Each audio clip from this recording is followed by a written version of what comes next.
Welcome, Pewter Report readers, viewers, and listeners to a brand new edition of the Pewter Report podcast, energized by Celsius. It is a Thursday edition of the show, our last episode of the business week before we have the Pewter Tailgate game day show and everything else in between on Sunday for Bucs versus Bengals. But we'll get into that a lot later. Today, we are going to talk about whether or not the Bucs defense can slow down Joe Burrow and the red-hot Cincinnati Bengals, who have won 5 straight in a row. And we're going to get into a lot of the details that went on today from the Buccaneers facility, most notably some comments by Byron Leftwich, the offensive coordinator, and quarterback Tom Brady about the report from Mike Silver about Brady switching up the game plan last minute and not really telling the coaches until the game gets going. But anyway, I'm your host, Matt Matera. Joined with me is our intern from pewterreport.com. He is doing a fantastic job for us. You may have seen him on the Pewter Tailgate show before and the Pewter Game Day show. He's making his Pewter Report podcast debut. It is Adam Slavon. Adam, thank you so much for joining me today. We might get JC Allen a little bit, not totally sure, but nonetheless, how you doing, my man? I'm doing well. I'm happy to be here. Happy to be on the podcast. Yeah, it's great to have you. Yeah, this is it's going to be the best episode yet, as Scott likes to say. Of course, you are making your debut, which is very nice. Let's hope you have a Brock Purdy type of debut, because Brock looked pretty damn good in his first career start, so you have a lot to live up to. I'm just playing.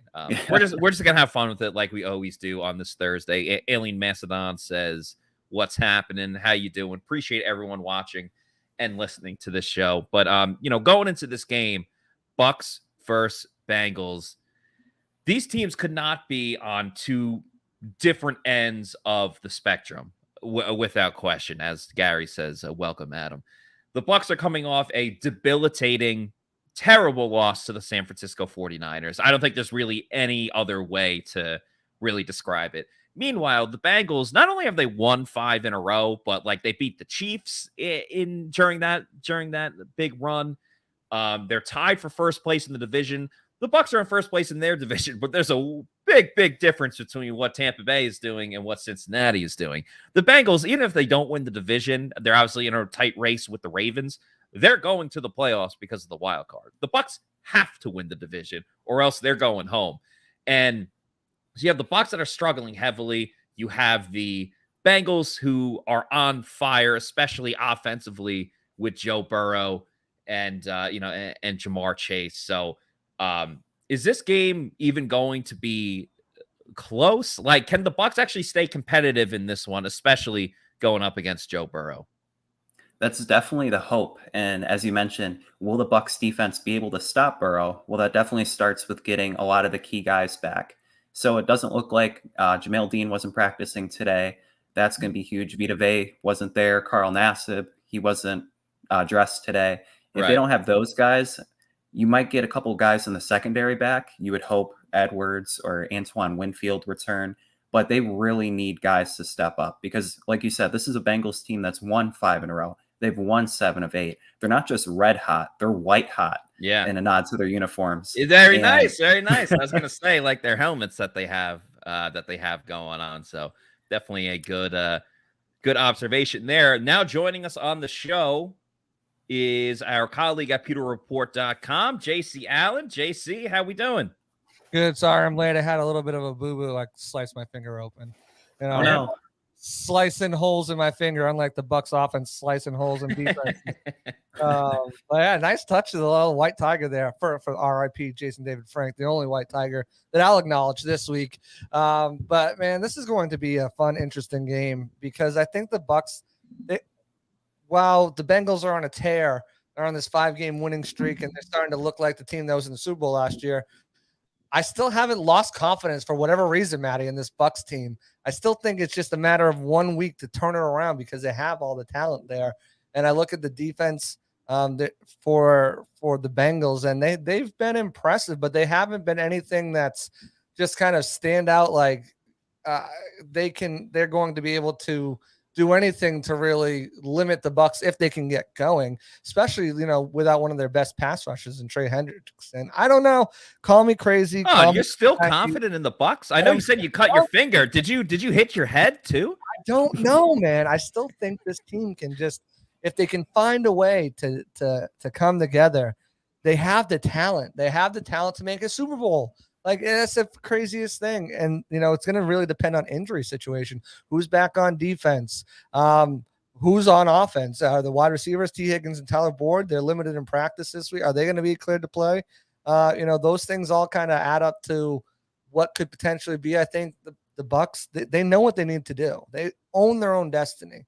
It's 4 games. You got to win all these 4 games. And December football, it's still Brady. I know he dropped one last week against the best defense in the league, but I don't know. I still have confidence in this team for whatever reason, Matt.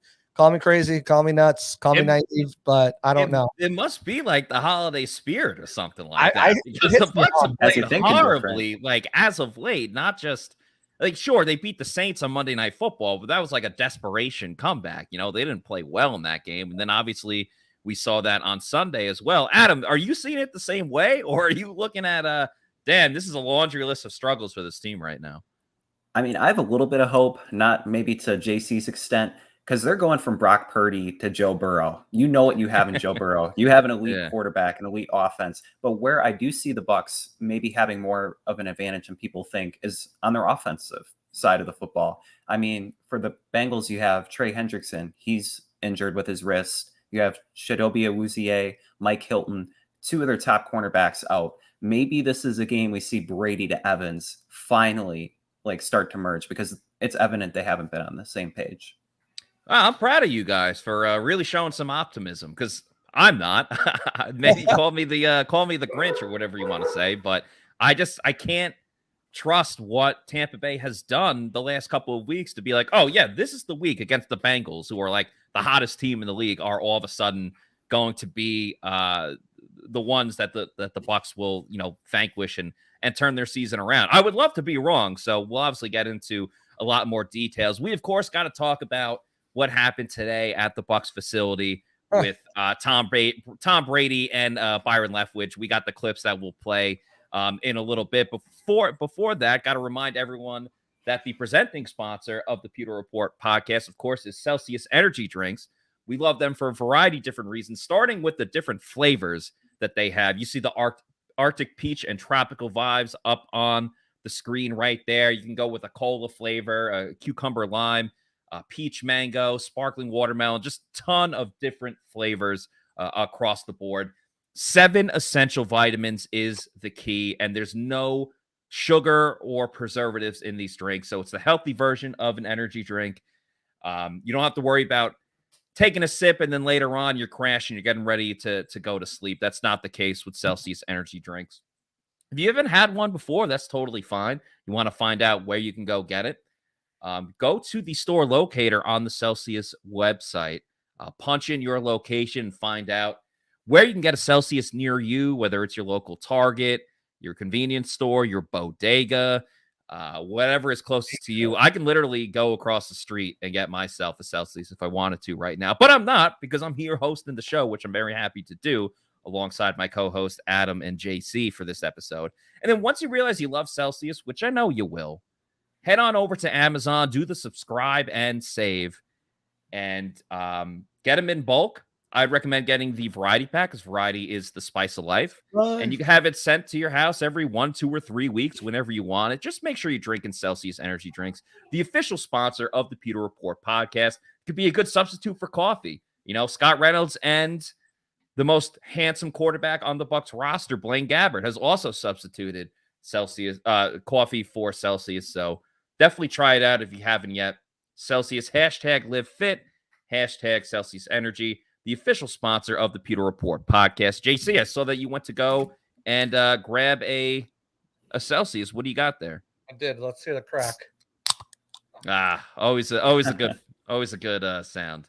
We got a tropical vibe. It's better with a beer, but Celsius, hey, especially I've got a long night ahead of me. Celsius is going to power me through.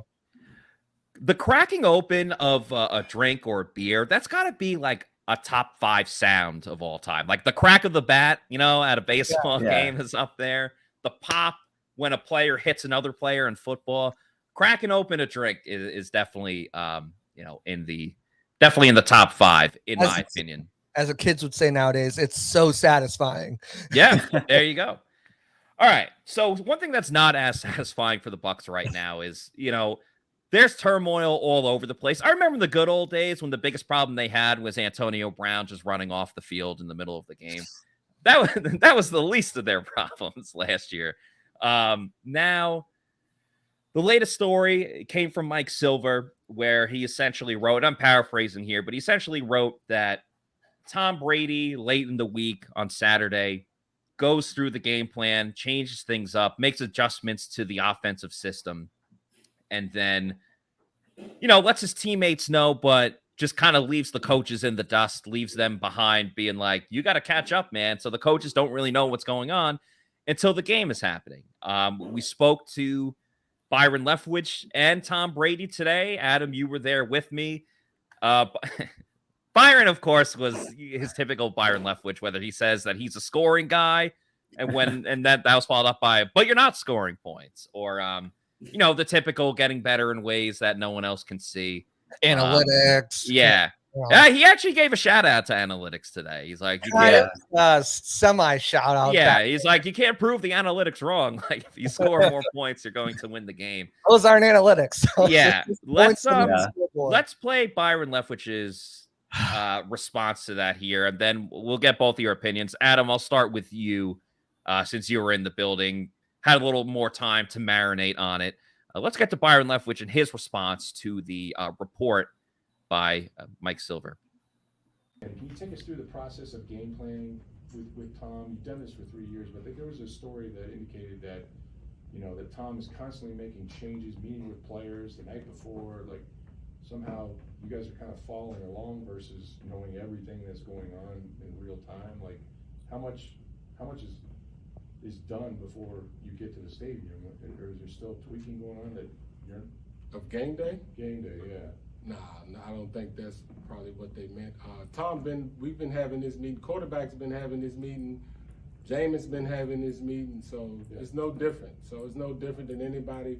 We encourage that as coaches. We encourage this for to be players, y'all communicate and all that. But other than that, I don't know how to really answer that because I don't really know what you're asking me. Nothing different. We do the same game planning. Yeah. Me and Tom meet every day. About the plays, about what's going on. I know exactly what's going on in the meetings. Right. But I didn't see the story. Right. I probably didn't describe it well, but it was kind of like changes being made right up until, you know what I mean, that maybe you're aware of, maybe you're not. But I know you're aware. I'm aware of everything. I'm aware of everything. There's nothing surprising you on Sundays. No. Yeah. Is he making changes though on Saturday nights when he is meeting with the team? No. We're getting ready to go at that point. Bruce will talk.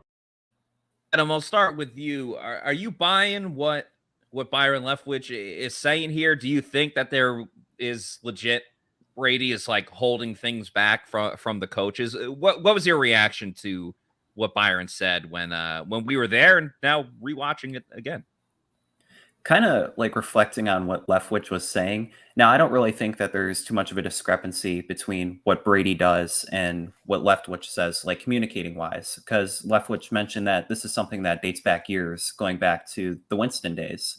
Yeah. Now, what kind of struck me was when he said that screenplays are an extension of the run game. And kind of coming into the season, the offense was supposed to be more run reliant, but they aren't really putting the ball in Brady's hands until it's a necessity.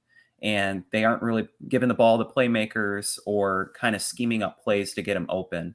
Now, he mentioned that he's a scoring guy, and it's evident that that's not really been the case this year. But Leftwich's comments, it's kind of been more of the same this season. No, without question. JC, I'm curious to get your thoughts. You were laughing once that video was done. I'm curious to get your opinion on it. I wanted so bad to be there. I couldn't make it there in time. And the worst part was I could have made it there in time because they were 20 minutes late. I'm like, by the time I got done doing what I had to do, I was like, I'm not going to make it there by 1. Of course, 20 minutes later, he's on the podium. I'm like, I would have made it there. Yeah. Because I would have just went off on him because he makes no sense. First of all, What are you talking about? You didn't even have the beginning of that. He wasn't even listening to Rick. He made Rick repeat the question from the beginning because he wasn't even paying attention. He goes, Rick, stop. Yeah, I had to start my video like 2 times because I'm like, all right, this is going to be like a 4-minute video. So I tried to cut it as much as I could with like getting the question and, getting his response. It's not the first time he's done it either, too. He doesn't listen. At the beginning of press conference, he's making people constantly repeat themselves. He's just not listening. He's off in La La Land, which is where he is on Sundays, so it makes sense. But the whole I think that whole story was blown out of proportion. First of all, I agree. Brady has always done this. Brady has always been sending. Mike Evans came out after the Super Bowl. Multiple players came out of the Super Bowl saying we're in a group chat, and Brady's sending us stuff at midnight, the night of the Super Bowl. At 10 o'clock at night, saying in this situation, this cornerback likes to do this. You can take advantage of him like this, and this. He's always done that, and I'm sure he's still on the same game plan with Bowles and stuff like that. Adjustments don't need to really be shared with the offensive coordinator as it is. If you're telling Mike Evans that when you go to the top of the route, this cornerback's tendencies are to do this, because Brady's a film junkie. He's watching film of every position on the field and learning their tendencies so he can best exploit them. And then he's going to relay those to his skill position players, because why wouldn't you? So that part, but I don't think he's making changes. Brady, we've already talked about this. Scott has an article about this, talked about this. I rehashed it again in my article about this very situation after Bowles came out and said that he's aware of the changes that are making and they're all working together. That Brady's not a field general. He's not Peyton Manning. He's not out there Omahaing it up and calling different plays. The plays that come in through the microphone are the plays that are calling him. Now, is he inputting on the game plan? Absolutely, he is. He's not implanting in the biggest thing that we've had all season, Matt, is sequencing. Sequencing is not what Brady's doing. He's putting in plays that he thinks is going to work together with Byron, but Byron's the one that's calling the plays in the order they're playing.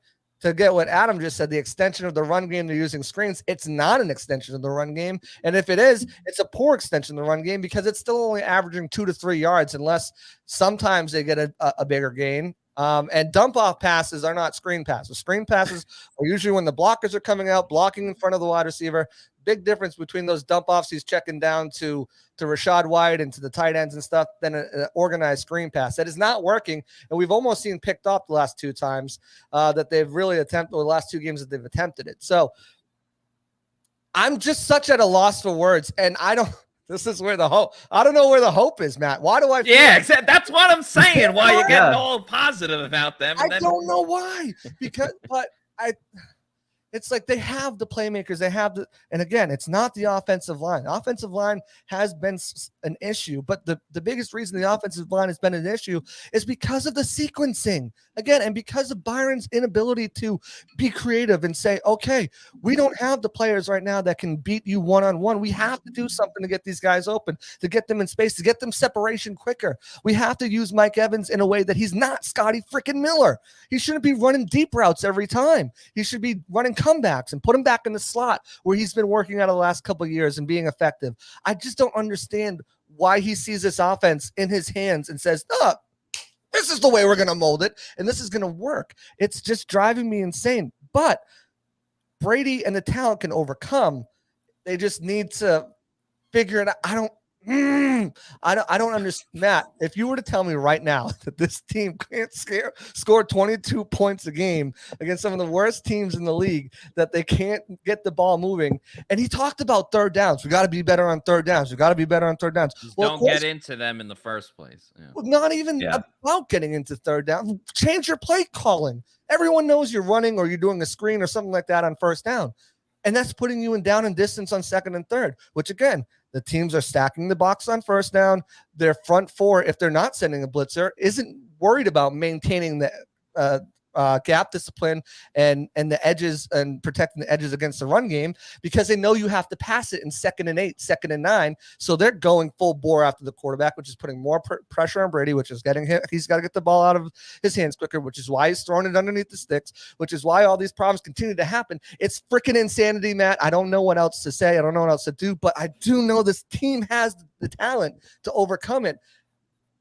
They've got to start. It's got to happen some week.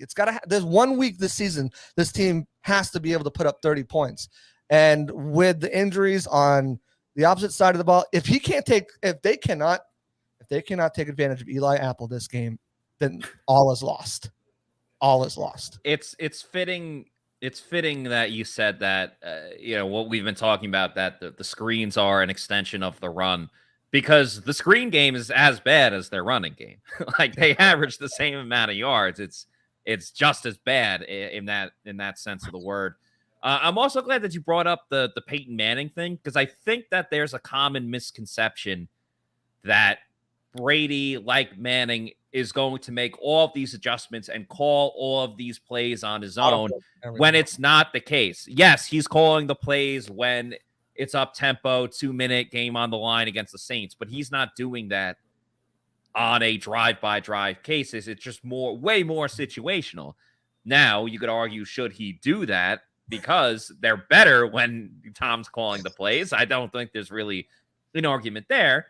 But that kind of goes into what we talked about a lot. He's not going to go rogue. And why exactly, and why there's allegations that Brady might go somewhere else, because he likes a little bit more of that structure that he had with the Patriots, where the Bucs have it a little bit more of, all right, Tom, here you go. Like, have at it. But he doesn't necessarily want that. He wants to be a leader inside of the offense itself, not calling everything in the offense. We're going to get to Brady's video in a moment. Doing that. We do have a super chat from Leo. Thank you so much, Leo, for the $1.99 super chat.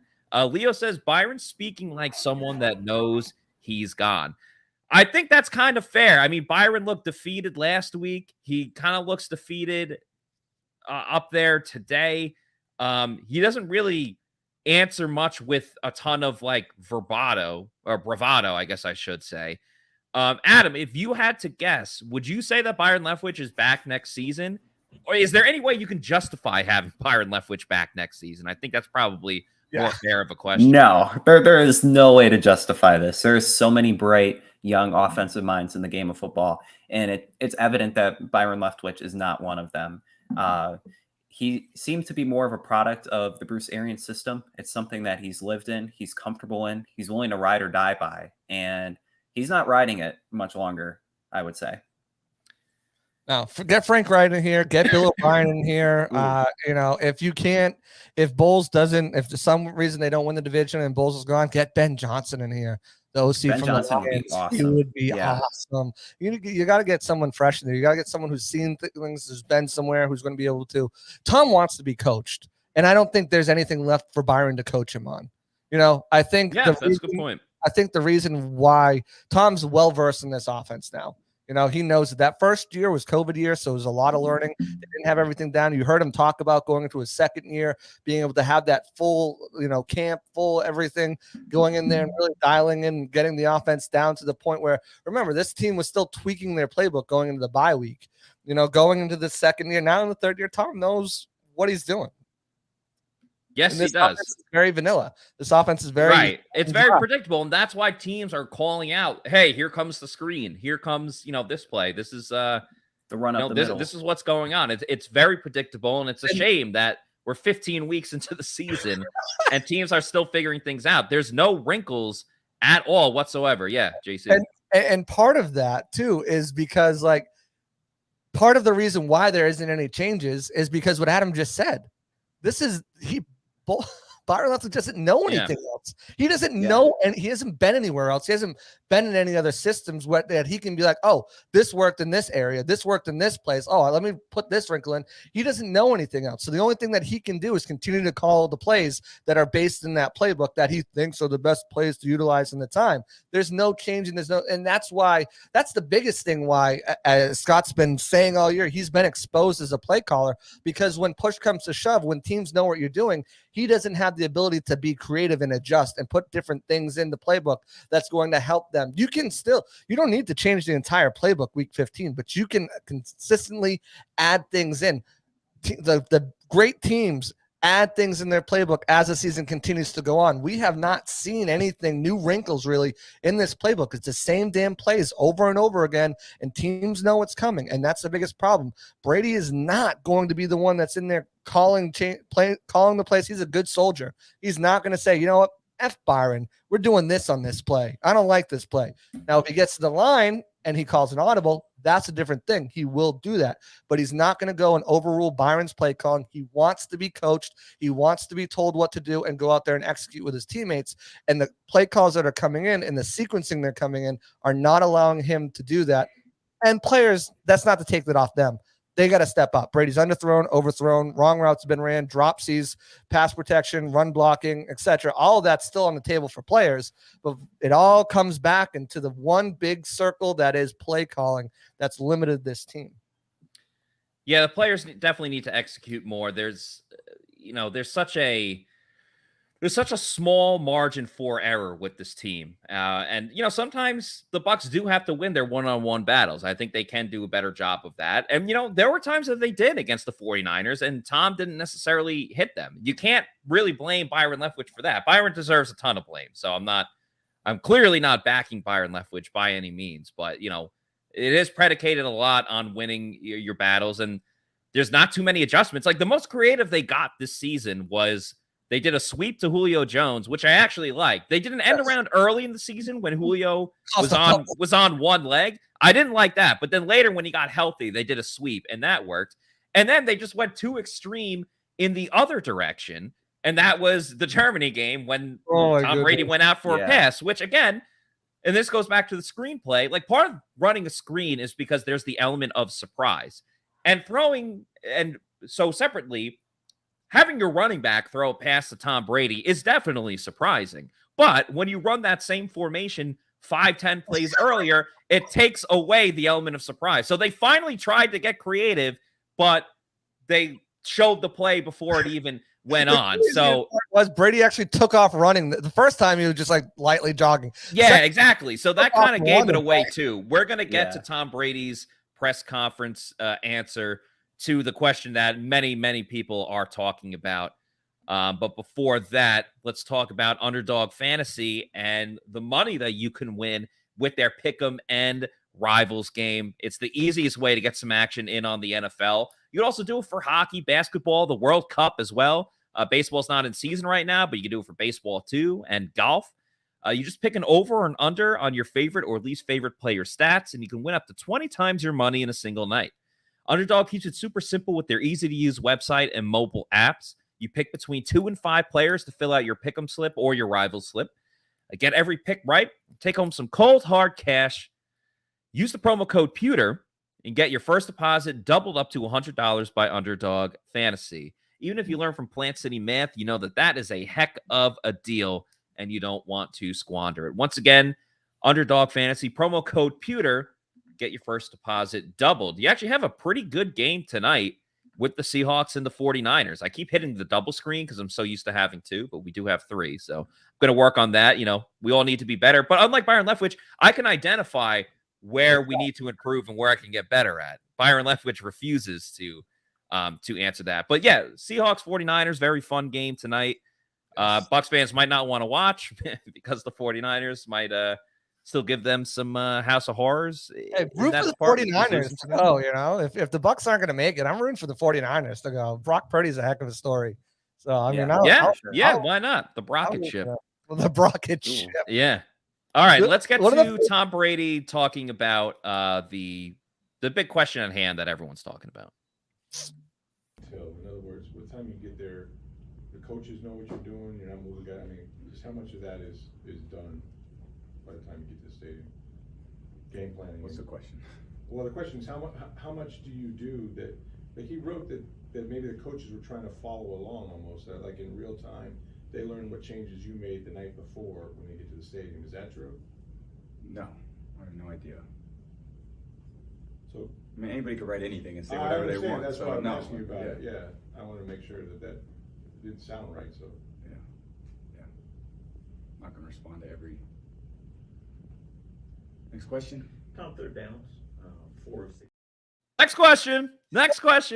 That was, some of the Brady press conferences are the same. Adam usually is there on Wednesday, and he's busy with school and work on Thursday. So because school's done with, Adam was able to go to a Tom Brady press conference during the regular season. And what you'll learn quick, Adam, is that Tom Brady typically likes to answer the question without answering it and saying, like, for example, if he gets to answer a question about Chris Godwin, he'll be like, whatever the question is phrased or however it's phrased. What do you think of Chris Godwin this season? Chris Godwin is great. He's working really hard. He's coming back from a serious injury. We need him to play well. We also need Mike Evans to play well. I think Mike Evans is great when he's in the red zone. You know, we connect on a lot of touchdowns. We have we got a lot of guys. Scotty, Julio Jones. You know, Julio Jones has come in here. Russell Gage has come in here, and we're just building chemistry every single day. So he filibusters a lot. But this one, Tom couldn't really get his way out of.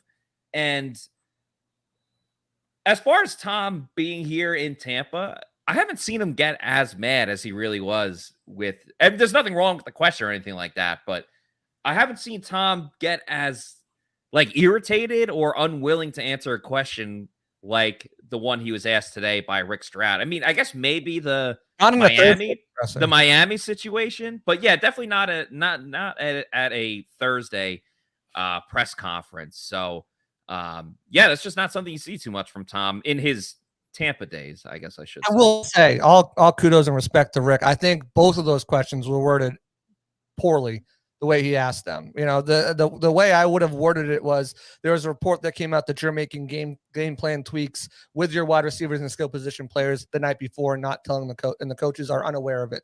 Is that something that is going on? That's quick, much shorter, indirect, direct to the point. I think that he danced around the question to be careful about it. But, you know me, I don't care. I'm just going to go for it. And I think that would have elicited a different response, because both of them were kind of like, I don't know what you're asking. What are you trying to say?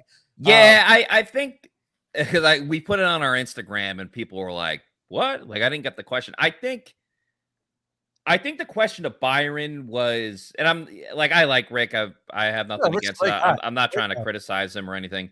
Even Rick said after, he's like, I probably should have worded that better. So I thought like the question was fine in itself. I thought the Brady one was a little more direct, but Brady does that from time to time. If you give like a more long-winded thing, he'll just be like, so what's your question? He does that from time to time. So I'm not exactly shocked by Tom answering that way. I think the first part of it, when he asked, what's your question, was pretty like straightforward. So the Byron one, maybe a little bit. I didn't see it as much when he asked Tom that question. But Adam, I'll ask you again. I mean, we got Byron's take on it. I guess I'll kind of ask you a similar question. Like, do you believe Brady in that nothing's happening? I mean, there's Brady's side, there's Mike Silver's side, and then there's somewhere in the middle. I do think there's minor adjustments, but I don't think it's. I feel like people are interpreting it as like, aha, like Byron will never figure this out, and like, and therefore, you know, he's gonna pull one over on Byron, and I don't necessarily think that's the case. No, and I really don't think that's the dynamic of the relationship. I don't. Kind of similar to the report of Bruce Arians and like the Red Pen and kind of that whole situation. I really don't see. I would trust more of what Brady says than what Mike Silver says, but it's definite that changes need to be made on the offense and that they need to get the ball rolling sooner rather than later. I think the thing right here is where Mike Silver was trying to. I think it was more of a, let me put this headline out, or let me put this tidbit out here without, and it's more of the same thing we already talked about, that Brady consistently is texting his wide receivers, hey, on Saturday night, hey, on the top of your route, this guy does this, he'll sit like this, he'll cover you like this, change that. I think that's probably where he's coming from, because I don't know if Brady would go to Bowles and be like, hey, just to let you know, I told Mike Evans if he sees this coverage, do this. You know, if he sees that coverage, do this. You know, we'll have better. I think that's probably what was translated to Silver, and he took it in a different way. That Brady's making changes and he's not telling the coaches. You know, and so I think that's probably Mike Silver's truth to it. We heard Bowles say everyone's involved. You know, and it's not just Brady having meetings with his skill position players. The defense is doing it with their groups. I know the linemen are doing it with their groups. Hey, we watched the film. What do we feel comfortable? What running plays do we feel comfortable this week? And they go to the coaching staff and they go to Brady with it and say, hey, we feel really comfortable. If you call this running play, we're going to be able to open up the hole and get some yards. Talking to some of the guys on the offensive line, it's, you know, or at least a few weeks back, it's, they're going to them and they're not having those plays called until later in the game. So there's some frustration there. I think there's frustration throughout the entire building right now with players, with coaches, with upper management. I think there's just a lot of frustration brewing. I think this team is still, I don't think it's tearing them apart. I don't think there's like a disconnect in the locker room, but there's frustration. Obviously you're losing, you're putting in advice and things that you think are going to work that aren't being utilized or aren't being called until later game scenarios. There's plays that you feel really good about, but they're still not continuously being called. There's sequencing issues. So, I think that's probably where Silver got that from, the whole, him telling his wide receivers in skill positions, this is what you should do. But I mean, when Bowles with Byron and Brady, if there's disconnect between those three, do you really think they all sat together? Oh, Mike Silver came out with this article, guys. Let's make sure all of our stories match. Let's make sure when we go to the podium on Wednesday and Thursday that we all have similar answers. I don't think. Bruce Arians did call out Mike Florio when during his retirement ceremony. That was great. That was so funny for sure. I don't think just to put a bow on everything, Mike Silver did go on the Ronnie and T Crash show. He was just coming on as I was parking and going to my apartment. So he will probably have a rebuttal to that. So check that out after you're done watching the Pewter Report podcast. Let's transition a little bit. We've talked a lot about Brady and that saga. Let's stick with the locker room, though. We obviously had open locker room after Adam. I would say the two biggest, pieces of note that we got from there is talking to Tristan Wirfs a little bit. Tristan did practice today. He was in helmet and uniform, if I'm not mistaken. He said he felt pretty good while he's out there, but it's not 100% that he's going to play this game. I know Todd Bowles all but ruled it out. But again, there's one side, there's the other side, and then there's what happens on Sunday. We talked to Mike Edwards as well. Always a fun guy to talk to. And this is a game, he talked about that, how he wants to get back. And obviously the defensive backs, the whole room's injured except for the one guy that did just return from injury, which is Logan Ryan, and Keanu Neal playing as well. I think it's vital, though. Obviously, you would love for it to be Antoine Winfield Jr., but they either need Winfield, they need Mike Edwards. Dare I say they might even need Sean Murphy-Bunting because it's guaranteed that Jamel Dean isn't going to play. He was in a walking boot this week. But Mike Edwards had a very funny little comment because he's from the Cincinnati area. He's a big Cincinnati Reds fan. He grew up a Broncos fan, so there's not any allegiance to the Bengals. But, I asked him, I was like, so, your friends and family, are they rooting for you? Are they rooting for the Bengals? And he said his family's rooting for him. His friends are diehard Bengals fans. And he asked them well, what if I get a pick six on Joe Burrow to win the game? Would you guys be happy for me? Would you be pissed off? And he thinks they're lying. They said that they'd be happy for him, but he thinks they'd be a little more upset about what happened. But Adam, I don't think there's any way we can sugarcoat this. They need at least one of those defensive backs to return this week. Hopefully Antoine Winfield Jr. I know you talked to Mike a little bit about how Antoine was looking out there. But it's going to be an uphill battle stopping Joe Burrow to begin with. It's going to be even tougher if you don't have, your two starting safeties there. Definitely. And to your point, it's pretty likely that they won't have Dean. So you're talking boundary corners. If Sean Murphy-Bunting's not going, you have Zion McCollum and D. Delaney. Probably not the most encouraging group of guys going up against Joe Burrow. But Antoine Winfield looked pretty good in practice today. He was doing sprints on the field. It looked like his ankle wasn't bothering him. Kind of what Mike Edwards said. It's more of a pain tolerance issue at this point. But they need more help, especially getting Edwards or Winfield back puts less of a tax on Logan Ryan.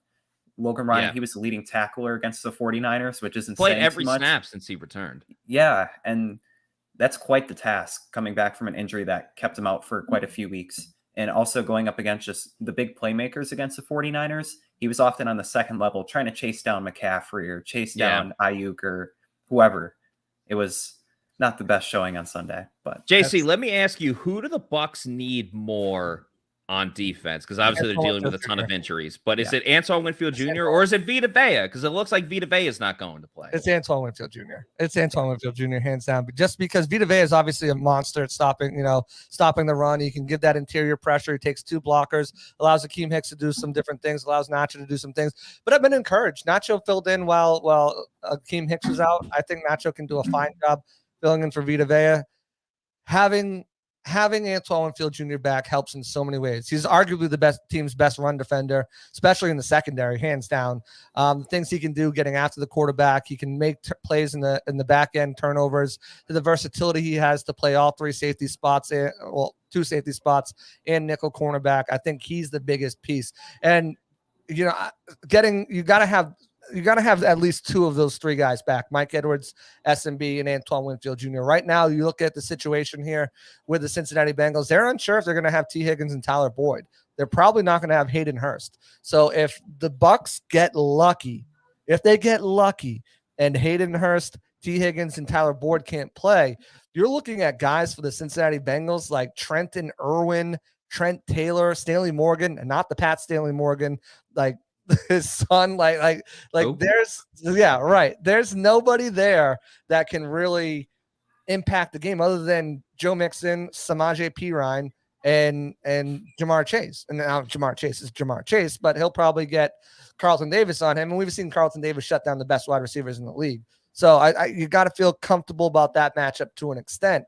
And plus he's still not 100% too, as he works his way back from an injury that he suffered and just came back last week, I believe. So I think Antoine Winfield Jr. allows the defense to be a little more creative. When you have all 3 of those safeties, and we saw at the beginning of the year before Logan Ryan went down, it allows the defense to do so many more different creative things. And I think having him back is the most important piece of this secondary. He was playing at an all-pro level when he left. He was playing in an all-pro level when he came back, and I'm sure he'll continue that all-pro level when he comes back for a second time this year. So you got to have AWJ back there if this Bucs team is going to really have a stand a chance to, slow down this Bengals offense and be able to keep pace with them on the Bucs offense. Yeah, the biggest thing Antoine Winfield Jr. answers is that they don't have to worry about the slot corner position anymore, because that's really where it hurts not having Jamel Dean, is that you have to choose between Zion McCollum and D. Delaney. Both are going to play. It's just whether you decide who's going to play on the outside and who's going to play that slot corner. So you got Antoine Winfield Jr. back. It's an immediate upgrade no matter where he plays, if it's safety or nickel, but he would mostly play nickel in that situation. And, I'm not even ruling out the fact that like Tyler Boyd and Higgins might not play. They were both limited in practice again today. We'll get to the injury report in a little bit, but even if you get 1 out of the 2, or even if you just have to deal with Jamar Chase, that's still a really tough opposition for the Bucs to go against. And Adam, I know you were talking about too that because we're talking about Burrow and all these great wide receivers, we're kind of almost forgetting the talent that Joe Mixon brings to this team and how the Bengals can really hurt the Bucs on the ground too. Right. Yeah. I mean, you saw it last week against the 49ers. Every time McCaffrey had a run play, he was going to the left side with Trent Williams, he was getting 10 yards a carry easily. And that really opened up the offense for the 49ers. Now you talk about Joe Mixon. November 6th against the Panthers, he had 153 rushing yards, 4 touchdowns. He had over 50 yards receiving, another touchdown. This is a guy that can take over a game when given a great opportunity. And if Vita Vea is not going, that's a great opportunity, because the Bucs' run defense just hasn't been elite this year. Without Vita Vea, you're relying on Akeem Hicks and who else? Logan Hall, Nacho. These are rotational guys, not guys that are starting constantly. So it could be a big mismatch if Vita Vea isn't going. Mixon could really take over. Mark Fisher here says, is playing Winfield wasting his strength? He's an amazing safety. Mark, do you mean playing him at the slot? I think the one thing that Antoine Winfield brings more than anything else is his versatility. And Todd Bowles knows how to use safety. You can critique him all you want for his timeout management, his decisions in game, why the team has struggled this year, but he knows how to use a safety. And Antoine Winfield Jr. was well on his way to an all-pro season up until the concussion and, now the new ankle injury. So, he's great. I've said this before. I almost like him on the line of scrimmage more than I do when he's playing on the back end. So I don't think it's wasting his strength at all whatsoever, but do appreciate the question. Matt, I think it's playing to his strength because he also has 3.5 sacks, not to interrupt you. Exactly. Exactly. He's good. And that kind of leads into my question. If you have to pick with the safeties, how good Bowles with the safeties is, but with Dean out, if you have to pick 2 of those 3 defenders coming back this week, who are you? Obviously, Antoine Winfield Jr. is probably one, right? But would you rather have Mike Edwards back, or would you rather have SMB back? Oh man, that's a tough one. Because if it was Mike exposed recently. if it was Mike Edwards and Jamel Dean, I'd be like, all right, well, Jamel Dean covers the cornerback position. It really comes down to how much do I trust D. Delaney as an outside corner, because I'm not putting Zion McCollum there. Right. And D has played both. He's been cross-trained to play nickel and the outside. Keanu Neal's had some struggles though recently. He's made he's more of a box player. I think I'm gonna say Sean Murphy Bunting, as crazy as that sounds. I just, listen, he's not the SMB that he was in the 2020 playoffs when he was getting interceptions all the time. But I don't think you can trot Zion McCollum out there. Teams pick on him. He misses tackles like terribly. Sean Murphy Bunting has an interception against Patrick Mahomes this season. And I know he got beat a little bit in the Seahawks game. And a lot of times he just got beat by like a second. And then they hit the wide receiver in the end zone.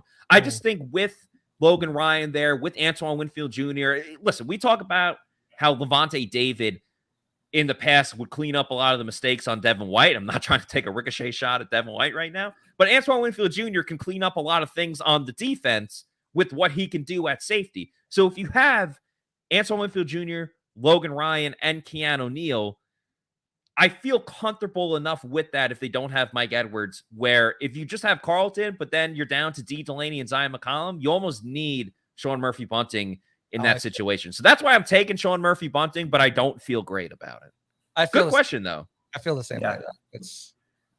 I think a big variable is if T. Higgins and Tyler Boyd go as well. No, that's definitely true. If only they don't go. Let's say both of them aren't going. Are you still picking SMB? Or then I'm picking. I'd go Mike Edwards. Okay. Yeah, then I'm definitely picking. Let's do it. That's the same thing. One of them go. Let's say T. Higgins. He's been more impactful than Tyler Boyd.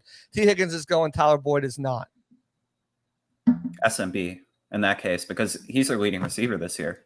Right. Yeah, that's a fair point. Good answer there, Adam. Let's get into the injury report in just a moment.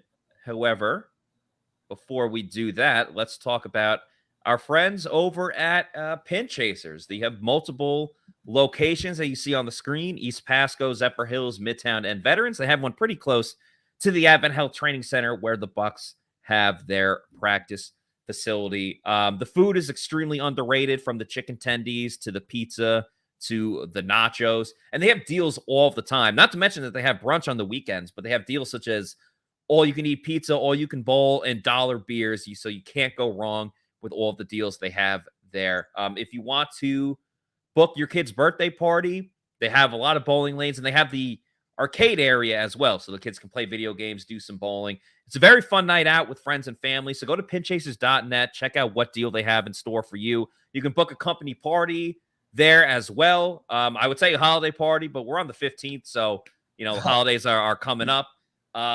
But you don't have to do it just for the holidays. If you want to have a networking event, a fun company event, or anything of that nature, again, check out Pin Chasers. They have awesome opportunities over there. A fun night out with friends and family and great deals in store.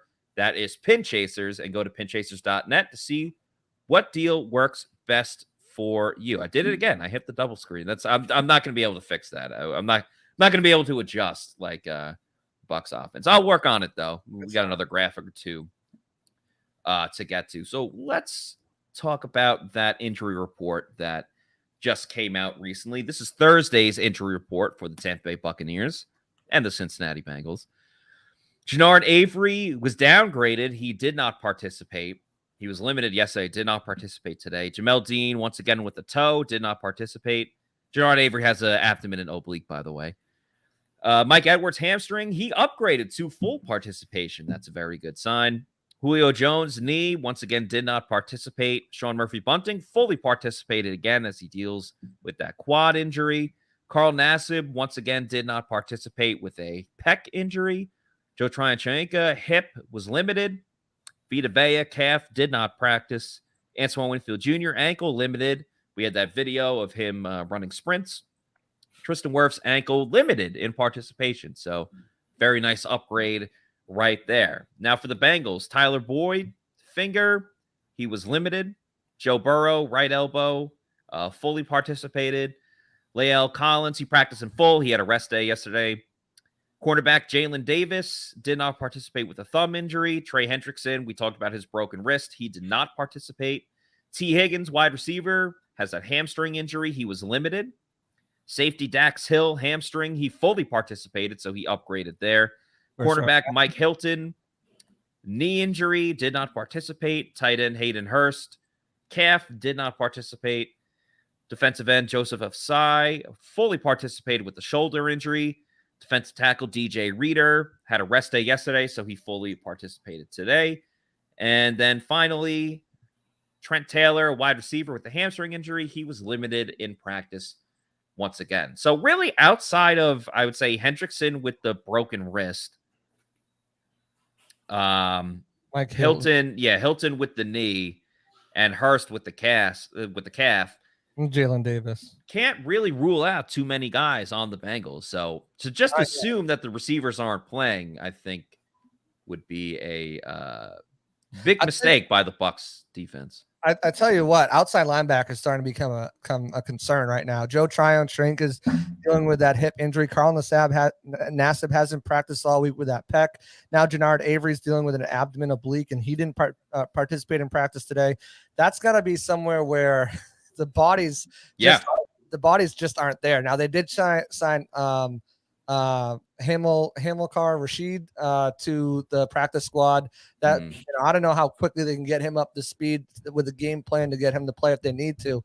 But right now, the only healthy body at that position is Anthony Nelson, with everybody else kind of reeling with injuries. And I saw something today. It's not a very trusted source, but with the way that Julio Jones is trending, it looks like he might not even be able to go on Sunday. So now you're down a playmaker on offense. Like, it's this is not the best week for injuries to pile up, specifically at any one position. And now it's hitting the outside linebacker room pretty hard, it seems like. So we'll have to continue to monitor that. It's really just hit the defense hard. Like over half the defensive starters from the beginning of the year are injured at some capacity. And without even having Shaq Barrett there, the outside linebacker position is so thin right now that we're signing guys off the street and trying to acclimate them to the playbook really quickly. It's like the impact of not having JPP is huge. Like that could have been a guy that they could have signed. Right, but I feel like JPP, I get what you're saying, but JPP always got injured too. So I just feel like he would fall into that category. Perfect, right, Matt? Yeah, he was one of the guys. It's funny, I was showing Adam our Bucs battle plans. If for hardcore Pewter Report fans, we do our Bucs battle plan every offseason in around March, like before we did agency. It in January. How were we doing in January? The Bucs were still playing. No, it wasn't January. It was early. I don't remember. It was early though. It was way earlier before the combine. Should we look it up? Yeah, no, I don't think it was. No, it definitely wasn't before the. It was before, maybe the combine. Well, the combine I had in like March. the drafts recap it was like too. February. Yeah. Let's see. Yeah. Because I'll anyway. The point I was trying to make was that Justin Houston was like a fan favorite of a lot of these of the Bucs to sign a player like him. Veteran edge rusher would have been perfect.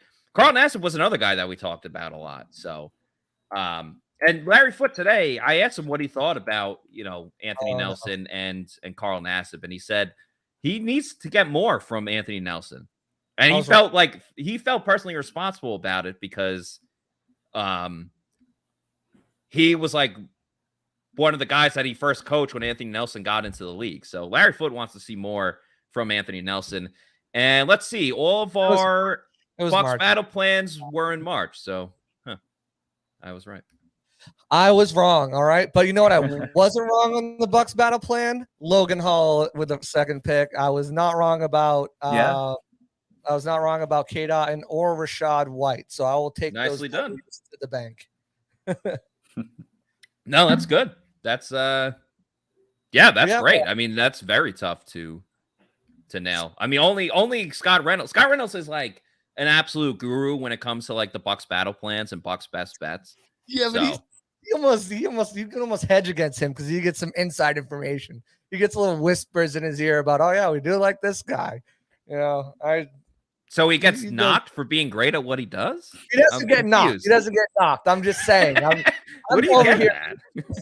He doesn't get knocked. He just has a little bit more insight than I would say me or you do when it comes to who the Bucs are looking at with him. That's definitely true, but I think you should get credit for that. It's all for the good of Pewter Report, so it doesn't really matter. We do have a couple that we missed. I want to, as we wrap up the show, someone asked us, who's the starting quarterback in 2023? I'm interested. Ooh, good question. So I have here's what I would do. I don't think Tom Brady comes back. So my answer would be Tom Brady. I don't think that's the case. If I'm the Bucs, I think you look at the free agency game. You see who might be available because that was a big thing last season. That was before, the big Russell signing and which obviously looks terrible for the Broncos now, and before like Aaron Rodgers re-signed. But you spin the tires on who's available. But honestly, what I would do, and Bucs fans, you got to cope with this for a season. I would make Kyle Trask the starter because right now he's the only quarterback on the roster for next season, as Adam pointed out when we were chatting about this yesterday and today. I would make Kyle Trask the starter. You find out whether he's the answer or not. He's probably isn't. So essentially, you tank this season, and then you get a good draft pick for 2024. So I think the answer is Kyle Trask, but it's only for one season. That's what I would do. Adam, go ahead. I'll finish up. Okay. So I would say that Tom Brady has about a 50-50 chance of coming back next year. If I was to hedge one way or the other, I'd probably say he wouldn't come back.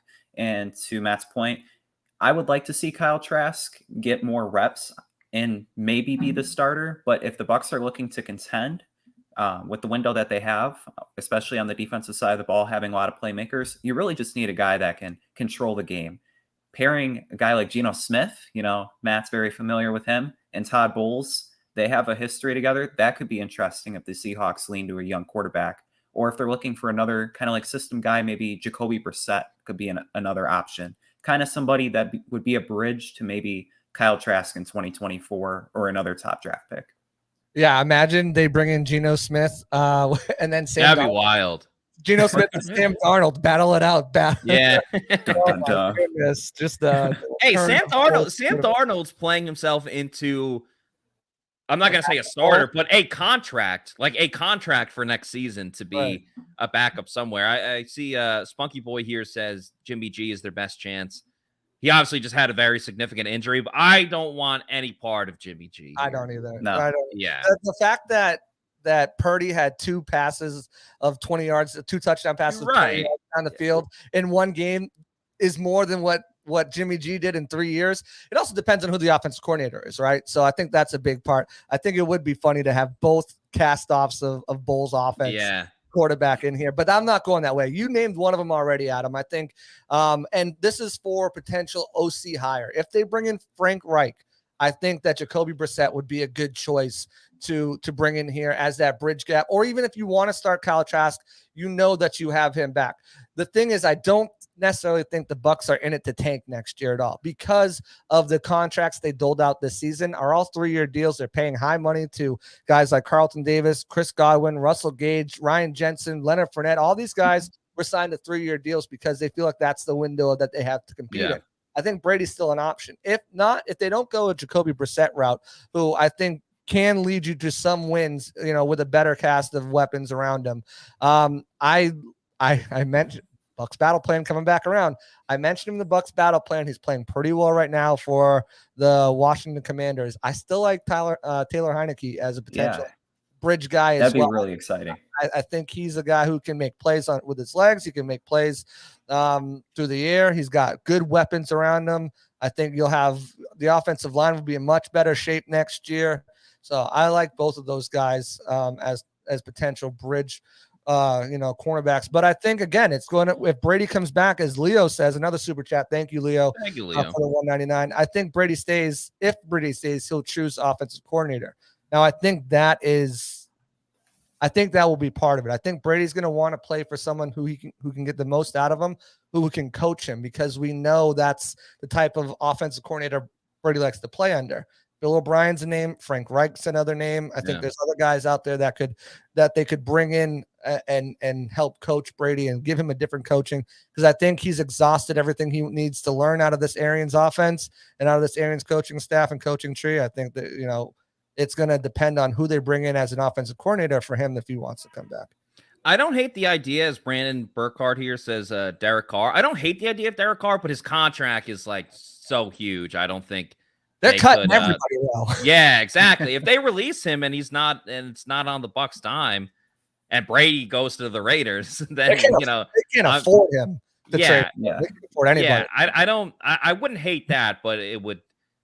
As Bruce Arians likes to say, it has to make dollars and cents, and Todd Bowles would have to sign off on it. But it's better than starting like Kyle Trask, who hasn't started a game yet. That would definitely be a huge risk. But sometimes you got to take a risk, like when you're gambling. That's how you win big, like you could at the Seminole Hard Rock Casino in Tampa. Just the way you like it. Me and my wife decided we'll have some fun. I was playing a 2-cent machine. 6 bets in, I hit a jackpot. $117,000. Hi, my name is Tara, and I won over $500,000 playing slot. I do this full time, and I would not change it for the world. I'm Gloria. I won over $2 million at Seminole Hard Rock Casino. I went and bought a bunch of jewelry. My name is Mike. I won over $350,000. I love playing baccarat because it hits different. When you pull in that card and you flip over that 9, beating that 8, can't miss. I'm Jimmy. I won $500,000 in a slot tournament at Seminole Hard Rock in Tampa. Even a blind squirrel can get a nut sometimes. My name is Philip, and I won $215,000 on Blazing Sevens. Put my last $40 on the table. Next thing you know, bam, $215,000 jackpot. I hit that bad boy. I didn't realize how much it would change my life. You only live once. Have fun with it, right? Anybody can win at Seminole Hard Rock in Tampa. Before we wrap this show up, want to remind everybody that we will, of course, have our live stream on Sunday, starting with the pregame show, the Celsius Pewter Report tailgate show. It'll be live from the Walk-Ons in Midtown and presented by Age Rejuvenation. We will be previewing everything for the Bucs game, home game against the Bengals. That starts at 2:30. And then after, it is the Pewter Game Day show. That's myself and a guest. Adam has been on before. That's where we give our live reactions, analysis, insight to everything that's happening in the game. We have a good time no matter what. Obviously, the Bucs got blown out last week, but we still had fun with it. And obviously, there's been some dramatic finishes and endings to those games as well. So tune in for the Pewter Tailgate show. Start watching that at 2:30, and then stay for the Pewter Game Day show at 4:25. Always a good time when we get that rocking and rolling. Yes, JC. I see some Baker in the chat. How would you guys feel about Baker? Ooh. No, thanks. I'm good. I think we're buying a little too much into one fantastic game. Well, not even fantastic game, just fantastic finish. I know it's cool. He's only there for 2 days and then beat the Raiders. But the Raiders, they also lost to Jeff Saturday in his coaching debut with the Colts. So I don't know. I don't think Baker's the guy. I'd rather go in another direction. I will say my sources, very few that I have within the organization, I did hear that if Brady didn't come back, they would have been interested in Baker if he became available before he became available. So that scares me. I don't want Baker anything to do with Baker either, but yeah. I could see it potential if they do want to go that route. I could see him possibly being a guy. Adam, your thoughts? No, I think Baker gets a lot more slander than perhaps he should. I mean, he's displayed that he can be like like a lower tier starting quarterback in the NFL. He had a good season a couple years ago. Made the playoffs. He brought the Browns to the playoffs, which previously unimaginable. Yeah. And last year he battled an injury and learning a new system in Carolina. Obviously it wasn't a fit. They've been rotating quarterbacks for years now. Probably not the best option though. Yeah, I don't think so. Jameis. I honestly, I like that option way more than Baker Mayfield, like without question. Jameis played through a broken vertebrae. All right, maybe that led to all the interceptions. I don't think Jameis has totally changed his game too much. But got LASIK. at least, yeah, that's true. At least they would push the ball down the field. But we could talk about that at another time. Tom Brady is still the quarterback for the Tampa Bay Buccaneers right now as they try to stay atop of the NFC South division. We'll see what goes on during Sunday's game when the Bucs are home against the Cincinnati Bengals. So until next show, for Adam, for JC, I'm Matt saying thanks everybody for watching. We will see you on Sunday for another edition of the Pewter Report podcast. Out. Have a great weekend. Out.